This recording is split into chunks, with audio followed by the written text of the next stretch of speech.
छंदलोक में आपका स्वागत है। आज हम चर्चा करेंगे गीत विधा की। कविता की गीत विधा एक ऐसी विधा है जो बहुत ही लोकप्रिय है। जाने अनजाने प्रायः सभी को गीत पसंद है। कुछ गीत गाना चाहते हैं, कुछ सुनना चाहते हैं, कुछ रचना भी चाहते हैं। लेकिन गीत को रचने के लिए उसके शिल्प को समझना आवश्यक है। बिना शिल्प को समझे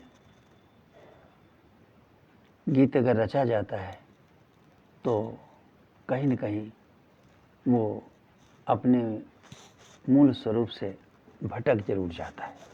तो हमें उसके मूल स्वरूप को समझना है, उसके शिल्प को समझना है। हाँ, इतना अवश्य है कि गीत की रचना अनुकरण से होती है या कहें नकल से होती है। किसी दूसरे को सुन करके उसका अनुकरण करते हुए हम अपने गीत की रचना करते हैं। लेकिन गीत शुद्ध हो, सटीक हो, इसके लिए उसके शिल्प को भी समझना आवश्यक है। गीत के शिल्प को समझने के लिए हम एक गीत का उदाहरण लेते हैं। क्या हुआ कुछ कहो वाटिका के सुमन, हो गई खुरदुरी पाखुरी पाखुरी पाखुरी पाखुरी खुरदुरी खुरदुरी खुरदुरी खुरदुरी पाखुरी पाखुरी, हो गई खुरदुरी पाखुरी पाखुरी। क्या हुआ कुछ कहो वाटिका के सुमन, हो गई खुरदुरी पाखुरी पाखुरी। कौन से देश से गर्म पछुआ चली, डाल की नव कली अध खिली रह गई। गीतिका एक स्वच्छंद मधुमास की, पाखुरी के अधर पर सिली रह गई। पाखुरी के अधर पर सिली रह गई। कुंजवन में न आई सुरभि राधिका, रो पड़ी मन किशन की सृजन बांसुरी। हो गई खुरदुरी पाखुरी पाखुरी। है अनिल में अनल लालिमा में भरी, कालिमा गीत में रव सुमन में चुभन। लग रहा है विहग को विहग बाज सा, डस रही तरुवरों को लता की छुअन। डस रही तरुवरों को लता की छुअन। अब भरोसा नहीं मेघ से दूत पर, यक्षिणी जल रही बीच अलकापुरी। हो गई खुरदुरी पाखुरी पाखुरी। झूठ वाचाल है सत्य गूंगा हुआ, बाहुधन बल बिना न्याय लाचार है। भीड़ ही दे रही है दिशा देश को, अब अनाचार ही लोक आचार है। अब अनाचार ही लोक आचार है। हैं तिमिर के भवन आज शहनाइयाँ, रश्मियाँ द्वार बांधे खड़ी आजुरी। हो गई खुरदुरी पाखुरी पाखुरी।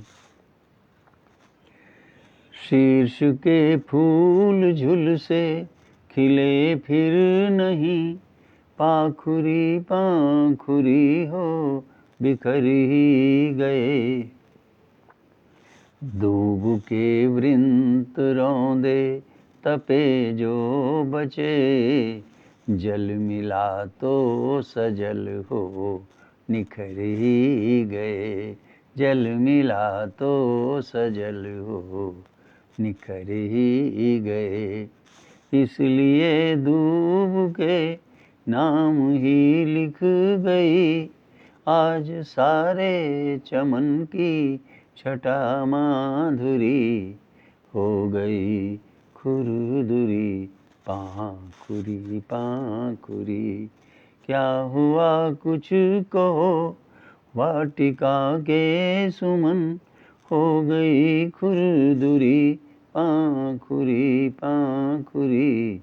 पाखुरी पाखुरी खुरदुरी खुरदुरी खुरदुरी खुरदुरी पाखुरी पाखुरी।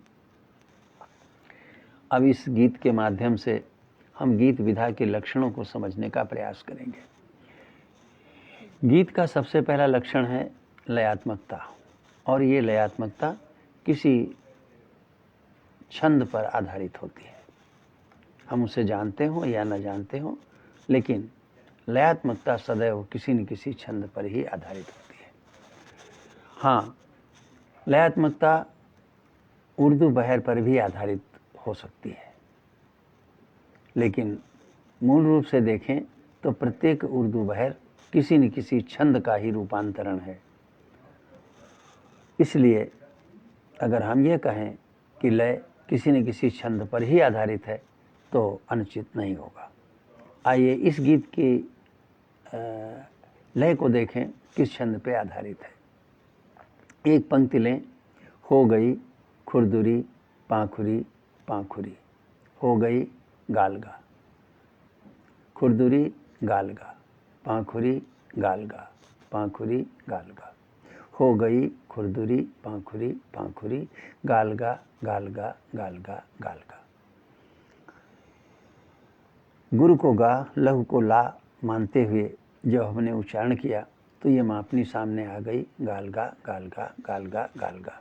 ये मापनी एक छंद की है जिसका नाम है वाचिक स्रग्विणी छंद।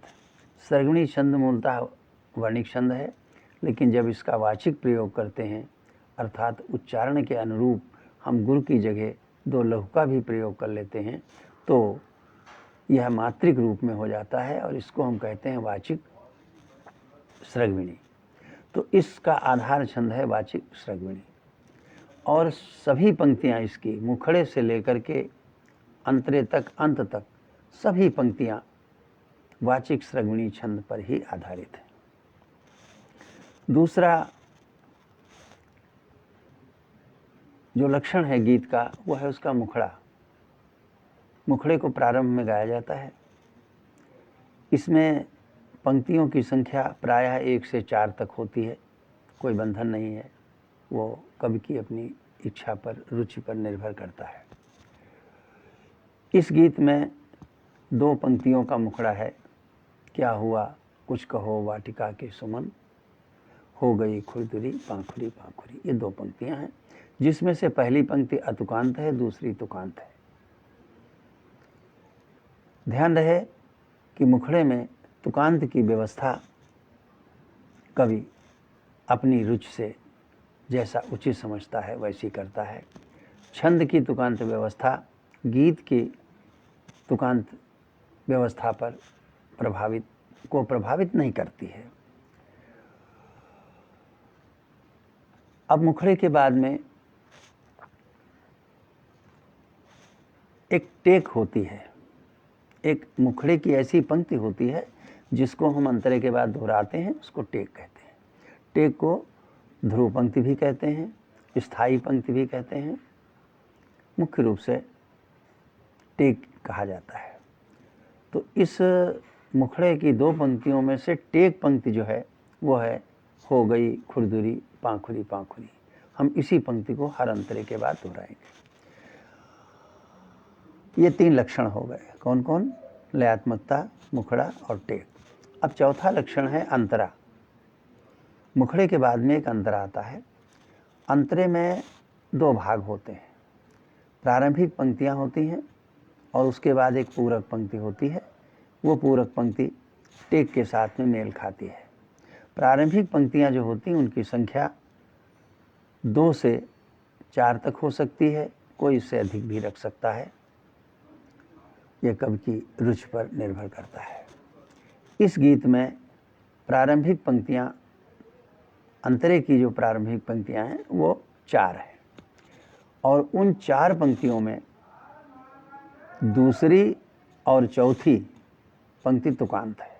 फिर से देख लें कि कौन से देश से गर्म पछुआ चली, डाल की नवकली अध खिली रह गई। गीतिका एक स्वच्छंद मधुमास की, पाखुरी के अधर पर सिली रह गई। खिली रह गई, सिली रह गई, तो इसमें तुकांत है इली रह गई। इस प्रकार दूसरी और चौथी पंक्ति तुकांत हो गई, पहली और तीसरी पंक्ति अतुकांत हो गई। ये व्यवस्था गीतकार ने अपनी इच्छा से बना ली, इसके लिए वो स्वतंत्र है, लेकिन कहीं न कहीं तुकांत होना चाहिए। इस तुकांत को हम आंतरिक तुकांत कहते हैं। और इसके बाद आती है पूरक पंक्ति। पूरक पंक्ति 2 पंक्तियों से मिलकर बनी है। कुंज वन में न आई सुरभि राधिका, रो पड़ी मन किशन की सृजन बांसुरी। इसकी जो अंतिम पंक्ति है, रो पड़ी मन किशन की सृजन बांसुरी, इसको टेक के साथ मिला के गाया जाता है। अर्थात इस पंक्ति के तुरंत बाद टेक को दोहराया जाता है। हो गई खुरदुरी पाखुरी पाखुरी, इसको आपने गाते समय देखा होगा। तो ये पूरक पंक्ति और जो टेक पंक्ति है दोनों समतुकांत होती हैं। यहाँ पूरक पंक्ति के अंत में आया है बांसुरी और टेक के अंत में आया है पाखुरी, दोनों में उरी तुकांत है। इस प्रकार पूरक पंक्ति और टेक समतुकांत हो गए। तो अंतरा प्रारंभिक पंक्ति और पूरक पंक्ति से मिलकर बनता है। प्रारंभिक पंक्तियों की संख्या 2 से अधिक, 4 या उससे भी अधिक हो सकती है। और इसमें तुकांत योजना अर्थात किन किन पंक्तियों को हम तुकांत रखेंगे ये स्वैच्छिक है। उसके बाद में पूरक पंक्ति होती है। पूरक पंक्ति का तुकांत अनिवार्य रूप से वही होना चाहिए जो टेक पंक्ति का तुकांत है, इसमें स्वेच्छा नहीं चलती है, यह एक बंधन है। अब इसके बाद 5वां अंग है पूरक पंक्ति। पूरक पंक्ति मैंने अंतरे के साथ ही समझा दिया, फिर भी इस गीत में आप देखना चाहें तो पहले अंतरे की पूरक पंक्ति है, कुंज वन में न आई सुरभि राधिका, रो पड़ी मन किशन की सृजन बांसुरी, हो गई खुरदुरी पाखुरी पाखुरी। दूसरे अंतरे की पूरक पंक्ति है, अब भरोसा नहीं मेघ से दूध पर, यक्षिणी जल रही बीच अलकापुरी, हो गई खुरदुरी पाखुरी पाखुरी। पुरी और पाखुरी में उरी का तुकांत मिल गया। तीसरे अंतरे का तुकांत है, हैं तिमिर के भवन आज शहनाइयाँ, रश्मियाँ द्वार बांधे खड़ी आंजुरी, हो गई खुरदुरी पाखुरी पाखुरी। आंजुरी और पाखुरी में उरी का वही तुकांत है। और चौथे अंतरे की पूरक पंक्ति है, इसलिए दूब के नाम ही लिख गई, आज सारे चमन की छटा माधुरी, हो गई खुरदुरी पाखुरी पाखुरी। तो माधुरी और पाखुरी में उरी का तुकांत फिर से मिल गया। इस प्रकार हमने देखा कि सभी पूरक पंक्तियों का तुकांत टेक के साथ में मेल खाता है। और छठा लक्षण है तुकांतता।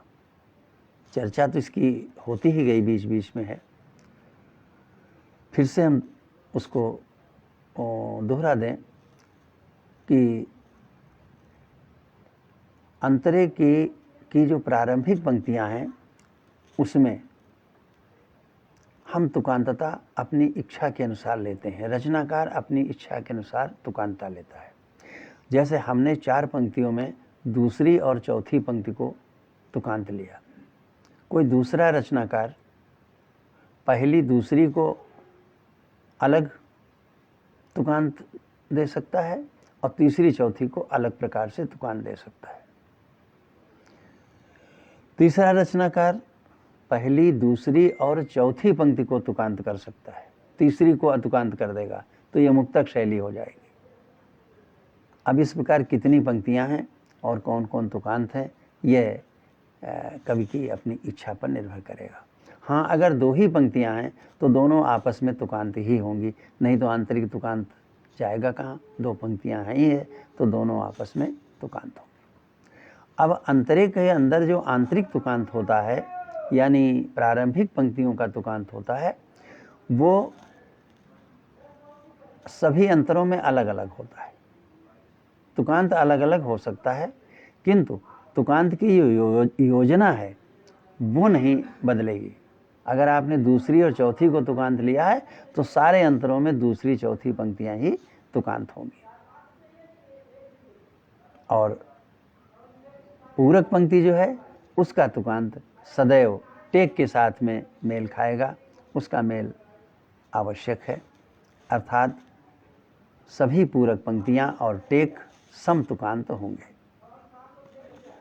ये 6 लक्षण हैं गीत के, इनको हमें गीत को रचते समय ध्यान रखना होगा। और इन सबके ऊपर एक महत्वपूर्ण बात यह है कि पहला एक मुखड़ा होता है, उसके बाद एक अंतरा होता है।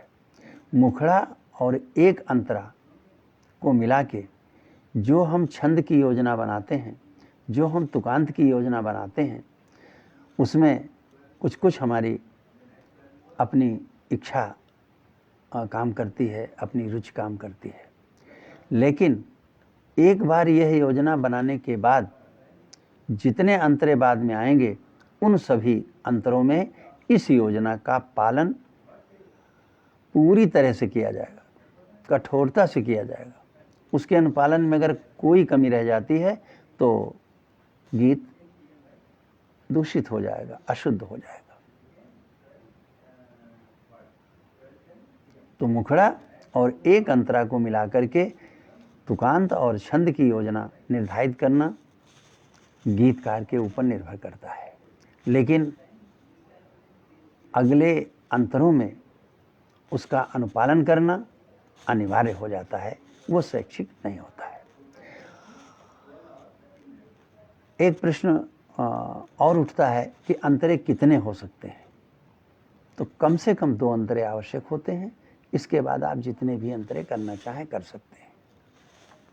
गीत प्रायः 4 अंतरों तक अच्छे लगते हैं, और अब तो चलन ऐसा बना है कि 4 से भी कम अंतरों के गीत बहुत प्रभावी होते हैं, क्यों कम समय में आदमी अपना गीत पढ़ लेता है और सुनने वाला उसका आनंद ले लेता है। तो 2, 3, 4 इतने अंतरों के गीत अधिक प्रचलित हैं, लोकप्रिय हैं, बाकी इसके लिए कोई बंधन नहीं है। अब जैसा कि मैंने बताया कि लयात्मकता छंद पर आधारित होती है, और मैंने अपने पहले उदाहरण में एक ही छंद पर पूरा गीत आधारित दिखाया आपको।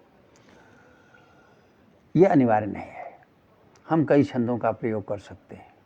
यहाँ तक कि अंतरा और एक मुखड़ा में अलग अलग पंक्तियाँ अलग अलग छंदों की भी हो सकती हैं।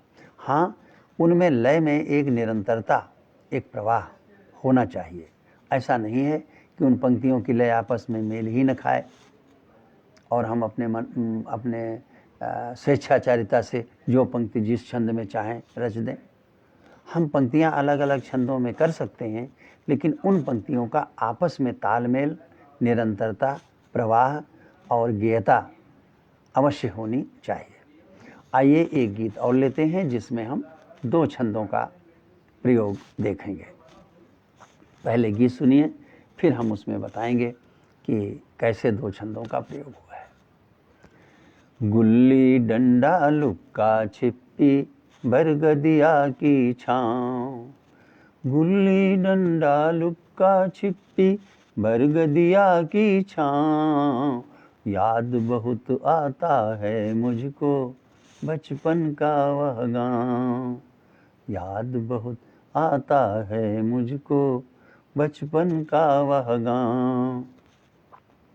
लंबो काकी के बग्गर में चुपके से घुस जाना, लंबो काकी के बग्गर में चुपके से घुस जाना, पके पके अमरूद तोड़कर जेबों में भर लाना, रधिया के संग मिलकर खाना, रधिया के संग मिलकर खाना, बरगदिया के ठाम, याद बहुत आता है मुझको बचपन का वह गाँव, बरगदिया का बरगद होना जान नहीं मैं पाया, बरगदिया का बरगद होना जान नहीं मैं पाया, रधिया को लेने कब कंधई मोर धरा कर आया, रहा देखता दूर जा रहे,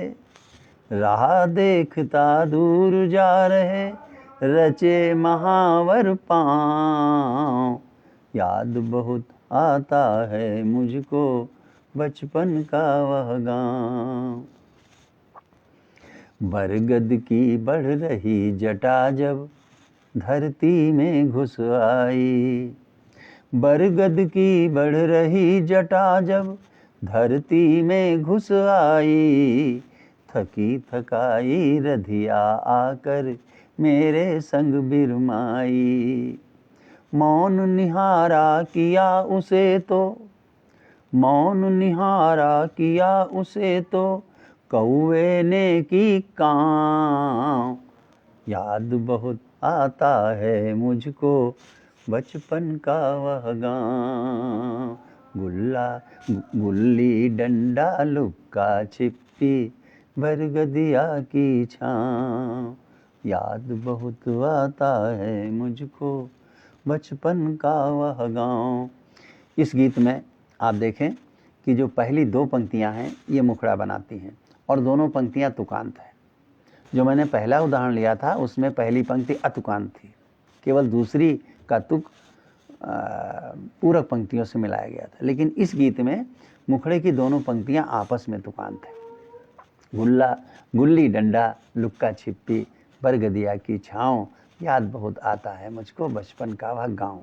छाँव और गाँव में आम का तुकांत है। ये तो हो गया मुखड़े का तुकांत। अब मुखड़े का छंद कौन सा है? गुल्ली डंडा लुक्का छिप्पी, ये मात्राएं गिनिए तो 16 मात्राएं होंगी।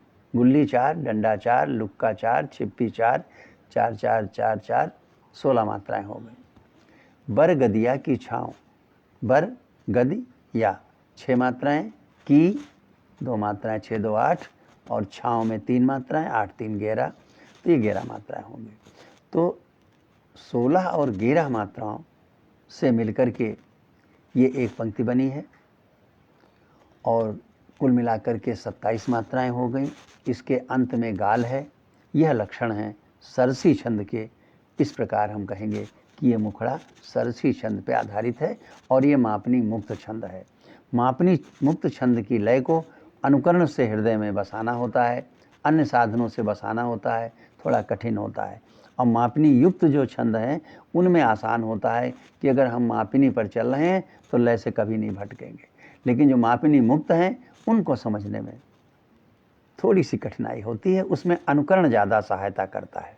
जैसे हमने गाया, गुल्ली डंडा लुक्का छिप्पी बरगदिया की छाँव। अब इसी को किसी ने लय को अपने मन में बसा लिया, इसी लय पे लिखता गया और अगर लय से नहीं भटकेगा तो शुद्ध छंद होता चला जाएगा। ये अनुकरण है। और फिर छंद की व्याकरण अगर मालूम है तो अगर गलती कहीं हो गई तो पकड़ भी लेगा। व्याकरण साधारण सी है कि इसके एक पंक्ति में 27 मात्राएं हैं, 16 और 11 पर यति है, अंत में गुरु लघु हैं यानी गाल है। 16 मात्राएं चौपाई की हैं और 11 मात्राएं दोहा के समचरण की हैं। चौपाई में दोहा का समचरण मिला दीजिए, सरसी छंद बन जाता है। ये ज्ञान रहेगा तो भटकाव नहीं होगा, फिसलन नहीं होगी। अब आइए मुखड़े के छंद और तुकांत को निर्धारित करने के बाद हम अंतरे पर आए। अंतरा है लंबो काकी के बग्गर में चुपके से घुस जाना। मात्राएं गिने, लंबो, काकी 8, के 10, बग्गर 4 मिला दीजिए, 10 4 14, में 2 मिला दीजिए 16। लंबो काकी के बग्गर में 16 मात्राएं हो गई। और इसके बाद आया चुपके से घुस जाना, चुपके से घुस जाना, 4 4 4 मिला के 12 मात्राएं हो गई। तो पहले थी 16 11, अब की हो गई 16 12, और अंत में गुरु लोक का प्रतिबंध भी खत्म हो गया, अंत में दोनों गुरु हैं। अब ये छंद हो गया सार।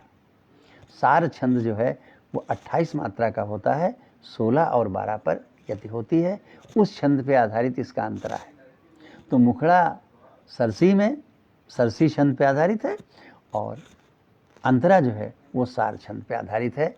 लंबो काकी के बग्गर में 16, चुपके से घुस जाना 12, पके पके अमरूद तोड़कर 16, जेबों में भर लाना 12। तो दोनों पंक्तियां 16 12 28, 16 12 28, 28 से 28 मात्रा की हैं और सार छंद पर आधारित है। उसके बाद जो पूरक पंक्ति आई कि रधिया के संग मिलकर खाना बरगदिया के ठाव, ये पंक्ति उसी छंद में है जिसमें कि मुखड़ा था। तभी तो ये पंक्ति उसकी टेक के साथ में मेल खाएगी, क्योंकि टेक है याद बहुत आता है मुझको बचपन का वह गाँव। तो उससे मेल बैठाने के लिए, तालमेल बैठाने के लिए इस पूरक पंक्ति को भी उसी छंद में होना चाहिए। सो हो गई। तो पूरक पंक्ति का छंद है सरसी, रधिया के संग मिलकर खाना बरगदिया के ठाव, याद बहुत आता है मुझको बचपन का वह गाँव। इस प्रकार आपने देखा कि हम एक के बजाय 2 छंदों का प्रयोग कर सकते हैं।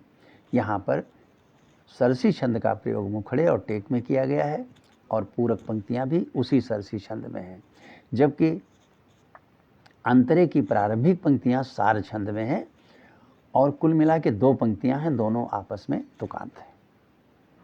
अन्य अंतरों की विवेचना हम नहीं करेंगे, आप स्वयं कर सकते हैं। इसी प्रकार अन्य बातों को देख सकते हैं, उनको फिर से हम नहीं दोहराना चाहेंगे, ये आपके लिए है, आप परीक्षण करके देखें। एक बात और इसके साथ में कि ये जो गीत के लक्षण बताए गए हैं, ये उसके ताने बाने को बनाते हैं, ढांचे को बनाते हैं, और ढांचे में जो प्राणों का संचार होता है वो भाव प्रवणता से होता है, कथ्य से होता है, कहान से होता है, और इसके अतिरिक्त लालित्य उत्पन्न करने के अनेक साधन हैं। उन सबका जब समावेश होता है तब गीत अपनी उत्कृष्टता को प्राप्त होता है। भाव प्रवणता क्या है कि गीत में सारी पंक्तियाँ ऐसा लगता है कि जैसे किसी केंद्र के परितः नाच रही हूँ, चक्रण कर रही हूँ, और घूमती घूमती घूमती घूमती घूमती घूमती गीत समाप्त होने पर आखिर में किसी लक्ष्य में समा जाती हूँ। एक उदाहरण से हम समझाएंगे कि जैसे भंवर आपने देखा होगा पानी में बनता है, तो भंवर में एक तिनका डाल दिया जाए, वो तिनका भंवर के साथ एक वृत्ताकार मार्ग में चारों ओर घूमता है, लेकिन घूम करके जब वापस आता है तो थोड़ा सा केंद्र की ओर खिसक जाता है, फिर घूम कर आता है तो फिर केंद्र की ओर थोड़ा खिसक जाता है। कई बार घूमने के बाद वो आखिर उसी भंवर के केंद्र में डूब जाता है, समा जाता है। गीत ऐसे लिखा जाता है कि श्रोता का मन, पाठक का मन इसी प्रकार गीत के भंवर में घूमता रहे। प्रत्येक अंतरा उसका एक चक्कर पूरा करता है, और चक्कर पूरा करके थोड़ा सा केंद्र की ओर खिसका भी देता है, यानी जो गीत कहना चाहता है उस लक्ष्य की ओर खिसका देता है। प्रत्येक अंतरे में वो एक चक्कर लगाता है और केंद्र की ओर खिसक भी जाता है।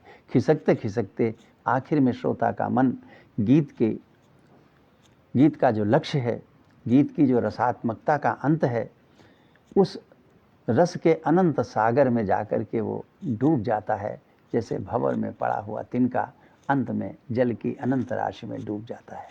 यही गीत की भाव प्रवणता है। इसके साथ साथ जो हमने बताया कि वो तिनका एक चक्कर लगाता है और चक्कर लगा के केंद्र की ओर खिसकता है, ये अंतरे की चाल है। अंतरे में भाव का एक आरोह होता है। आरोह होते होते जब पूरक पंक्ति आ जाती है तो अवरोह आ जाता है, और वो मुखड़ा जो उसका केंद्र है, जो कहना चाहता है, जिसका संकेत उसने मुखड़े में किया है, उसकी ओर खिसकता जाता है, खिसकता जाता है, और प्रत्येक अंतरा खिसकता हुआ अंत में अपने लक्ष्य को प्राप्त कर लेता है। अब गीत लिखने की भी थोड़ी सी बात करेंगे। बहुत से लोग गीत को लिखते हैं तो छोटी छोटी पंक्तियों में तोड़ देते हैं, लेकिन गीत लिखने का उचित ढंग यही है कि वो जिस लय पे आधारित है उस लय की पूरी पंक्ति को एक बार में लिखा जाए, अर्थात छंद के चरण को गीत की एक पंक्ति बना करके लिखा जाए। गीत में जब छंद का चरण आता है तो उसको चरण नहीं कहते, उसे पंक्ति कहते हैं, क्योंकि चरण शब्द का प्रयोग केवल छंद के तक ही सीमित रखा गया है। उस चरण का प्रयोग जब कहीं और करेंगे तो उसको पंक्ति कहेंगे। आवश्यकता अनुसार हम पद भी कह सकते हैं, आवश्यकता अनुसार हम उसको मिसरा भी कह सकते हैं, लेकिन चरण का प्रयोग हम छंद में ही करेंगे। तो जब छंद की पंक्ति पूरी हो जाए तब अल्प विराम, अर्ध विराम, पूर्ण विराम जो चाहें लगा सकते हैं। यति जहाँ पर आए वहाँ अर्ध विराम लगा दें तो हमारे भाव सब स्पष्ट हो जाते हैं। अगर इसके अतिरिक्त भी भाव के संप्रेषण में कहीं लगता है कि चिन्हों की आवश्यकता है तो हम अल्प विराम, अर्ध विराम का प्रयोग कर सकते हैं। यहाँ तक कि कथोपकथन अगर आता है गीत में तो हम उद्धरण चिन्ह, जिसको अंग्रेजी में कहते हैं इन्वर्टेड कामाज, उनका प्रयोग कर सकते हैं। समास चिन्ह का प्रयोग कर सकते हैं। इन चिन्हों के माध्यम से हम अपनी भावाभिव्यक्ति को स्पष्ट कर सकते हैं। भावाभिव्यक्ति को स्पष्ट करने के लिए पंक्तियों को तोड़ना मेरी समझ में उचित नहीं है, क्योंकि इससे गीत का स्वरूप भंग हो जाता है, समझने में बाधा पड़ती है, गाने में बाधा पड़ती है, और स्वयं रचनाकार को भी अपने गीत को समझने में बाधा पड़ती है। इसलिए उचित है उसको गीत के ही रूप में लिखा जाए। हाँ, पंक्तियाँ तोड़ने की बात यहाँ तक चल सकती है कि यति से पंक्ति को तोड़ दिया जाए। जैसे सरसी में 16 गेरा पर यति है तो 16 मात्रा की एक पंक्ति बना दी और 11 मात्रा की दूसरी पंक्ति बना दी, तो इससे गायन में बाधा नहीं पड़ेगी, क्यों गायन में जहाँ यति थी वहीं पर पंक्ति टूट गई। लेकिन हम अनावश्यक पंक्तियों को तोड़ते रहें कि याद बहुत आता है मुझको, तो एक पंक्ति में हो गया याद, दूसरे में हो गया बहुत, फिर आता है मुझको, और कहें कि इससे भाव का संप्रेषण बहुत अच्छा हो रहा है, तो आप खुद करके देखें, ऐसा कुछ भी नहीं है, ये केवल मन का भ्रम है और गीत के स्वरूप को ये विकृत करता है। इससे हमें बचना चाहिए। फिर भी यदि कोई करता है तो वो उसकी अपनी रुचि है, हम अपनी राय दे रहे हैं यहाँ पर, ये कोई शास्त्रीय नियम नहीं है। उचित यही लगता है कि गीत को गीत के ढंग से ही लिखा जाए और भावों को व्यक्त करने के लिए वर्तनी के चिन्हों का प्रयोग अवश्य किया जाए। गीत फिर रचा कैसे जाए, अंत में हम वही बात कहेंगे जहाँ से प्रारंभ किया था कि किसी का गीत सुनिए, उसको गाते सुनिए, उसकी सारी बातों को समझिए कि मुखड़ा कैसा है, अंतरा कैसा है, पूरक पंक्ति कैसी है, लय कैसी है, और उसी को गीत को गुनगुनाते हुए उसी गीत के लय पर, उसी गीत के ताने बाने पर अपने गीत की रचना करिए, और रचना करने के बाद में उसकी व्याकरण से उसका तालमेल देखिए। अगर व्याकरण से कहीं तालमेल नहीं बैठता है तो उसमें सुधार कर लीजिए। नवगीत एक बहुत बड़ी विधा है आजकल, और उसको बड़े बड़े साहित्यकारों ने स्वीकार किया है। बड़े बड़े साहित्यकारों का समूह नवगीत का पल्लवन कर रहा है, आगे बढ़ा रहा है, तो इसलिए नवगीत की थोड़ी सी चर्चा करना भी आवश्यक लग रहा है। नवगीत में क्या होता है कि जो काव्य के साधन हैं, जैसे अलंकार हैं, उपमान हैं, और प्रतीक विधान है, बिंब योजना है, मानवीकरण है, ऐसे तत्वों में नवीनता पैदा करना, काव्य के जो तत्व हैं इनमें कुछ नए प्रयोग करना, बार बार वही बात न दोहराई जाए, पिष्ट पेषण न किया जाए, कुछ नवीनता लाई जाए, ये नवगीत का एक उद्देश्य है। और दूसरा उद्देश्य है कि जो योगीन संवेदना है, हम उसका अभिव्यंजन अपनी गीत में करें और बहुत गहनता से करें, प्रखरता से करें, वो उभर करके सामने आए, जिससे कि हमारा सृजन, हमारा गीत यथार्थ के निकट हो, केवल कल्पना में न उड़ता रहे, गगन विहारी न हो, बल्कि धरा पर चलने वाला गीत हो, धरा के लोगों के साथ मिलकर चले। ये नवगीत का उद्देश्य है। लेकिन इस नवगीत में ध्यान देने की बात है, वो गीत पहले है, नव बाद में है। इसलिए अगर वो गीत की मर्यादा का पालन नहीं करता है, छंदबद्धता का पालन नहीं करता है, तुकांतता का पालन नहीं करता है और उस नियम का नहीं पालन करता जिसे आवर्तता कहते हैं। आवर्तता का अर्थ है मुखड़ा और अंतरा मिला करके जो योजना बनाते हैं, उस योजना की प्रत्येक अंतरे में आवृत्ति होनी चाहिए, ज्यों की त्यों होनी चाहिए। अगर इसका वो पालन नहीं करता है तो वो गीत नहीं होगा, और अगर गीत नहीं होगा तो नवगीत भी नहीं होगा, या होगा तो हम उसे अशुद्ध नवगीत कहेंगे। मनमानी छंदबद्ध काव्य में, लयात्मक काव्य में नहीं चलती है। यहाँ पर शिल्प को समझना होगा। बिना समझे ही कोई अच्छा लिख जाए और सही लिख जाए तो वो प्रणम्य है, माँ की उस पर विशेष कृपा है। लेकिन अगर वो अशुद्ध है तो उसे अशुद्ध ही माना जाएगा, उसको काव्य में, काव्य की उस गेय विधा में सम्मान नहीं मिलेगा और वो अनुकरणीय भी नहीं होगा।